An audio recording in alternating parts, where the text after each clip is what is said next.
உலகத்தான் கேட்பான், நீ யாருடைய பிள்ளை? நான் இயேசுவின் பிள்ளை. கடை என்ன பைத்தியம் மாதிரி பேசுற? உங்க அப்பா அம்மா உயிரோடு இருக்காங்க, இயேசுவின் பிள்ளை கடை. இயேசு எப்ப உன்னை பெத்தெடுத்தார்? ஆமா, இயேசு பெத்தெடுத்தார். எப்ப பெத்தெடுத்தார்? கல்வாரி சிலுவையில கற்ப வேதனை பெற்றார். சரி, எப்ப நீ பிறந்த? ஆமை, பாவத்துக்கு மரித்து நீதிக்கு பிறந்து ஞானஸ்நானம் எடுத்ததினால் நான் இயேசுவுக்கு பிள்ளையா பிறந்தேன்.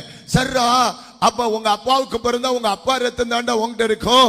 நீ இயேசுவின் பிள்ளைகிறியே, அப்ப உனக்குள்ள இயேசு ரத்தம் தானே இருக்கணும். ஆமா, எப்ப நான் ஞானஸ்நானம் எடுத்து திருவிருந்து எடுத்தனோ அந்த நிமிஷத்திலிருந்து இயேசுவின் ரத்தம் எனக்குள்ள வந்து விட்டது. நான் விசுவாசிக்கிறேன், இப்ப எனக்குள்ள ஓடுவது என் தகப்பனின் ரத்தம் அல்ல, ஆண்டவர் இயேசுவின் ரத்தம். அதனால் நான் தேவனுடைய பிள்ளை. சாத்தானை பார்த்து சொல்லுங்க, சாத்தானே, நான் தேவனுடைய பிள்ளை. அவருடைய ரத்தம் எனக்குள்ள இருக்கு, அவருடைய ஜீன் எனக்குள்ள இருக்கு, அவருடைய அணுக்கள் எனக்குள்ள இருக்கு, அவருடைய மரபு எனக்குள்ள இருக்கு. கைதட்டி கர்த்தரை ஸ்தோத்திரம் பண்ணுங்க பார்க்கலாம்.